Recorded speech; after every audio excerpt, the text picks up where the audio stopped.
she's fairly new to it, probably in the last year or so. And she's giving her 10th speech from her Competent Communicators Manual, which concludes her Competent Communicator Award. So please help me welcome, giving this 10th speech, Act Now, Marilynn Lapkass. Marilynn.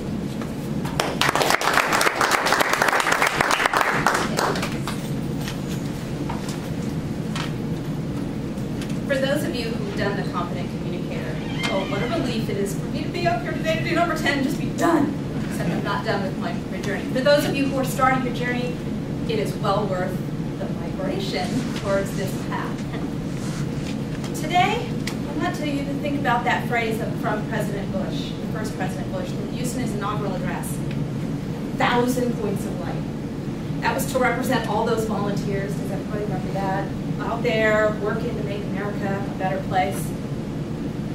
I think about that today and I think we really need a million, a billion, a gazillion points of light, because this world today still has people desperate and poor and needing help.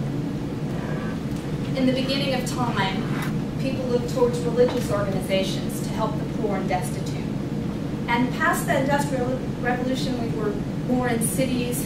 We began to form organizations such as the Red Cross, Habitat for Humanity, even the Peace Corps, to meet those specific needs of individuals. Yet still, today, even in these economic times we're having, there's still a problem. We still need those points of light. My challenge to you today is to act now. Take action, each and every one of you, and make this world a better place. And I've made it very simple with 3 steps and an acronym. ACT. Advocate, cash, time. Very simple. You can remember it because you're going to act now. Advocate, the first step. The word advocate means to speak for those who are unable or unwilling to speak for themselves. Just last week, Olivia spoke to us on how she was acting out for her neighborhood and advocating by going door to door, knocking on those doors, getting her neighbors together for a neighborhood watch. She was boldly advocating to keep her neighborhood safe. You don't have to be quite so bold to advocate. A bumper sticker on your car, a t-shirt saying blood source to indicate you donate blood, a coffee mug saying you support NPR. Those are ways to advocate, to let people know there's things out there that are worth supporting. Social media is another way you can advocate. I have a dear friend who would adopt every single puppy in a puppy shelter. They're just too darn cute and she cannot pass them up. But she knows her husband would kill her if she adopted every single puppy in the puppy shelter. So she does the next best thing. At least twice a week, she posts on Facebook the most adorable, cute puppy pictures of those puppies needing new homes. I almost drive down to the puppy shelter myself to get a puppy. She is speaking for those puppies and has personally, through those posts, seen that 6 puppies have gotten adopted in the last 2 years. 6 may not seem like much, but that's 6 more that have homes. So what can you do to advocate? What do you care about? How can you boldly or subtly show people you care? Second, cash. Cold, hard cash. I've worked with a number of organizations in the past few years to have my Girl Scouts or my church help them in any way possible. They'll usually give me a wish list of items such as toilet paper, paper products, school supplies that they need. But when you ask them what they truly need, it's that cold, hard cash. Because it allows them the flexibility to do the planning they need to do. Andrew Carnegie believed you should not die a wealthy man.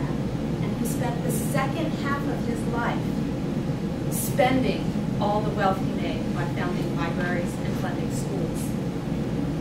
I'm not asking each of you to spend all your wealth, but I am asking you to consider this. A penny a day for a year, $3.65. Round that up to $4. It's 2 meals for a child. Everyone in this room, think about that. A quarter a day for a year, $91. That's 9 mosquito nets for children in Africa who are plagued by malaria. If everyone in this room did a quarter a day for a year, that'd be $2,000. Imagine what that could do. Cold, hard cash. Finally, there's time. We've all heard Mark Thompson tell us how we must use our time wisely because it is a very precious resource. And even Mahatma Gandhi thought so. He is quoted as saying, "To find oneself, you must serve others." What a wise way to spend your time. Don't think there's something you can't do. Organizations such as Hands on Sacramento and Volunteer Match have a plethora and a variety of activities, from painting walls, building houses, data entry, phone calls, sorting food. You name it, they need it, you can do it. Time well spent. Am I asking for a day a week or a day a month? No, I'm asking for a few hours. Gather your family and friends. Find out how rewarding this is, and you'll become addicted. Just like you are to Toastmasters, you'll become addicted to serving. So, act. Advocate, cash, time. I challenge you to act today. And I have a little handout for you with the acronym on it and a few challenge questions. Sit down with your family or by yourself. Write down your answers. When you write them down, you'll actually take action. On the other side is a list of websites to give you some ideas and resources on how you can act. This is by no means a complete list, but there are many people that are crying out for your help. So what are you going to do today to act? We all have the power to be great.